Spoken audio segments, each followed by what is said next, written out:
Hello, my name is Leslie Lancaster, and I'm one of the recreational therapists at the Center for Individuals with Physical Challenges. This is my friend Kat Robinson, and we are out at Robinson Ranch out in Bixby, Oklahoma.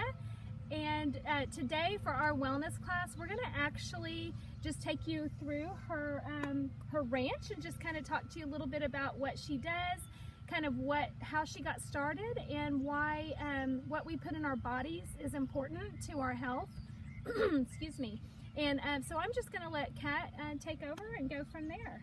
So, well, hi, thanks for having us out. Happy to. It's nice to come out and tour the garden. Yeah. We are very passionate about what we put in our bodies, as we went through a season with two very young toddlers where we were all four just sick all the time. And it wasn't anything major, but we just couldn't ever seem to get out of that cycle. And I kind of just broke down one day. It was like, something has to give. We were doing something wrong, where at the time we thought we were eating well, we thought we were doing the right thing, and it clearly just started, you know, if you ever wander down the rabbit hole, you start finding all these things that are in your food that make a difference. And we had a friend who had chickens and told us about basically how commercial chickens are raised and what they eat, and that you're consuming that and how much that affects your health. So we thought, okay, we'll get some chickens. So we bought 8 chickens, and that snowballed into selling eggs. And now we have 140 some, give or take, out there in the barn. Turn the camera and we'll show them where the barn is set up as horse stalls. So we have 2 horse stalls full of birds laying eggs and causing trouble in the barn. Zoom in here so you can kind of see where the chickens are kept. There you go. How many chickens did you say you have now? 140-ish. Wow. Chicken math is. And do they produce? I'm getting like 5 dozen eggs a day right now. That comes and goes with seasons. You know, they're seasonal food. I don't know if you know that. Like what you see at the grocery store is the same every time, because commercially raised, they're inside, they don't see daylight, they don't know seasons, they're given hormones. Chickens stop laying when it gets hot. They stop laying in the winter. They have to shed their feathers and regrow them, and that takes a break. Like it's a seasonal food, and so it comes and goes with what they produce. Right. And we used to try to do lights to manufacture that as well, to try to have, you know, eggs all the time, and decided that's not good for them either. God probably designed them this way for a reason, so we're gonna let them do it the right way. And so we just, you know, in the winter you eat less eggs, and so it works. Yeah. But we wandered down with all the chickens. We found kombucha. We had a sister-in-law who used to be a missionary in Indonesia, and it was a very common drink overseas. And as most things, Americans are the last ones to find out about healthy foods. And it is basically fermented sweet tea. And what it does for your gut is it eats sugar and balances back out your system. And so the more of that you consume, the more it balances your system. You don't crave sugar as much. It gets rid of what is in your gut. It takes care of a whole lot of flora and fauna issues. And so we basically consume a pretty good amount of that. We got to where we start making that for other people as well. And you actually add some things to it to make it flavorful, some fruit. So yeah, it's just made from fermented tea, but it has a little bit of a bite. Kind of tastes like apple cider vinegar if you don't do anything. We flavor it different every week because I have to get my kids to drink this too. So right. We have a little fun with it and do something different. My favorite current one is lavender lemonade. It's pretty killer. But yeah, just something different. Yummy. And you but can probably use the lavender from your garden. Yes. Yeah, it doesn't take much. Yeah, and it has eliminated pop for me, which was a big deal. I drink a lot of pop back in the day. It's carbonated, and it takes away that craving for sweet. You know, when you go to drink a pop, you just want something sweet, and this just took that away. So that alone was a big health change. It's just no junk like that. So let me ask you, why would there be some things that someone who maybe would want to try the kombucha, is there a reason why maybe some people may not, for health reasons, would not be good for them to drink, or they would need to find out through their doctor first? The only health issue I've ever been aware of that would have an issue is we have a friend whose daughter had half of her colon removed. So literally there's not enough space for it to expand and contract, and so she is not allowed to have stuff like that. But our family drinks it instead of a probiotic, period. Okay, and so you can eliminate, so if you can take a pill probiotic, this is the natural version of that your body can actually absorb. Whereas a lot of times with a pill probiotic, you're getting some of it, not all of it, because your body just can't break down a powder like that the same way. So we take I tell people a 1/4 cup a day to start, and then you work up to more. Okay. Of course, ours is a little bit stronger than store-bought. So if you buy the store-bought one, I think it says half or the whole jar a day, something like that. But Okay, that's great to know. And you also produce, you create elderberry syrup. Would you want to share with us why that is good for you? There's something semi-magic about elderberries that are amazing for your immune system. They're actually even documented to be antiviral. So for our family, we add local honey to have the health benefits of that, and then a little bit of cinnamon to it. And you basically just consume this. It's like a tablespoon a day. And it has knocked out my husband's seasonal allergies, and it has kept us, we didn't get the flu last year, just a lot of different things you have avoided, but it's hard to prove. Just general health, and my kids don't get sick as soon as school starts. It's just keeps your immune system really pumping, even when it would maybe be lazy sometimes. So yeah, and it doesn't take much of that. Awesome. So you've got, here we are in the garden, and basically, why would it be important you grow everything organic? You just got your USDA certification, yes. Which was a little process. So why was that important for you as a grower and a provider for the community? Well, honestly, we started with just growing a garden for ourselves. And to me, the whole point was real simple. If I'm going to grow it, it needs to be higher quality than what I can maybe buy at Walmart.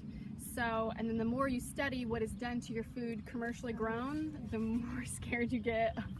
There's just not a lot of regulations. So for me, like getting certified organic, they test your dirt and they can tell if you've sprayed certain things. But there is a list of 25 different things I can still legally spray and be organic.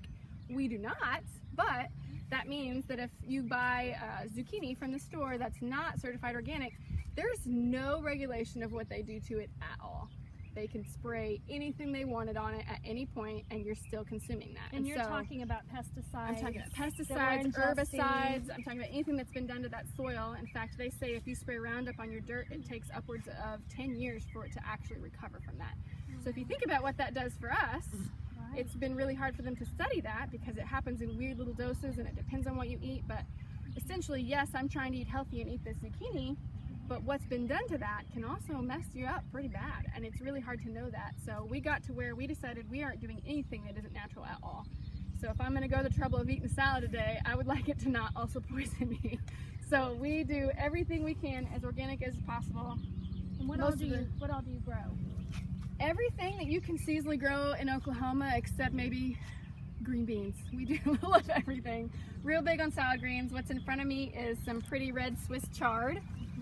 And then we double crop, and so that means we have zucchini and squash down the middle of these rows. We're starting to harvest carrots, so that's been listed for a couple weeks for us. And as you pull them out, it gives this zucchini room to grow. This is beets that are almost done. This is cabbage that are starting to make the head. We sell and eat just the leaves as well, because it gives the same nutritional value, just a different size. This is called dinosaur kale. And it is the baby kale you buy at the store a lot. We put it in our salad mix because it's real pretty. Smoothies. You can put it in smoothies too, right? 100%. We love to make kale chips. My kids will eat that all day. So that's a row of peppers. Here's some more cabbage with tomatoes down the middle because, like I said, these will come out real soon. As you can see, they're almost, it's a pretty good size head there. They'll come out, and that will have been good weed suppression for the tomatoes and give them their space back. And then this is the very end of radishes, which our family has just recently fallen in love with. They're easy to grow, and I don't like them raw. Lots of people do, but if you roast them in the oven, pretty good. It takes all that bite out. Oh, that's a great healthy tip. 100%. Just chop them up and roast them with other veggies. Good. That's good to know. Okay. Yes. Good food. We did purple kale because everything should be purple that could be. And then a lot of tomatoes, because everybody loves cherry tomatoes. And then down here at the very end, you've got okra. Is that right? Some basil, some peppers, and then a row of eggplant. Okay. All right. And so, Kat, why is it, a lot of people say that eating organic is more expensive than when they're trying to eat healthy or organic. They say it's more expensive, and what would you say to that? Well, I would agree it is a little bit more expensive, but if you see at it from the mindset of you pay for it now in high quality food or you pay for it later in medicine, I think we'd all agree we'd rather stay healthy on this end of it and not have to deal with whatever hospital bill is in front of me. So, I mean, to grow this organically is a little bit more expensive for me. Organic compost or bug suppression, weed suppression, all these things that you have to do, like the plastic we're standing on right now, is pretty expensive stuff. Whereas a conventional grower would just spray the snot out of this so nothing would ever grow here, and then they wouldn't have to spend that money again. So it is a little bit different, and then we have the added expense of this is all hand-picked, so the labor cost is different. But you do pay for what you get. You know, you buy really expensive wine is a different taste than something you maybe made in your toilet. There's a difference, and that makes, you know, it makes a difference. We think it's a big deal because I don't have to question what I'm eating. I know what's in front of me, I know how it was grown, and I know that I don't even have to wash it. I could walk right inside and eat it, and there's nothing that's gonna hurt me. And there's just a lot out there that you just don't know what's been done to your food. So we like to have some control of that, and I think you pay for it now or you pay for it later. So That's good. All right, and so I think finally we're going to show you some of the berries that she has over here. Of course, those are fresh berries picked. Her kids come out and just pick them right off the vine, and those are blackberries are basically a weed here. If you can get it started, this was 2 plants 4 years ago in a pot. So if you get those started, you will not be they upset. just take off. They right? do. And multiply. They spread. They propagate themselves. Wow. That's great. All right. Well, we appreciate your time, and thanks for having us out today. My pleasure. It's been fun.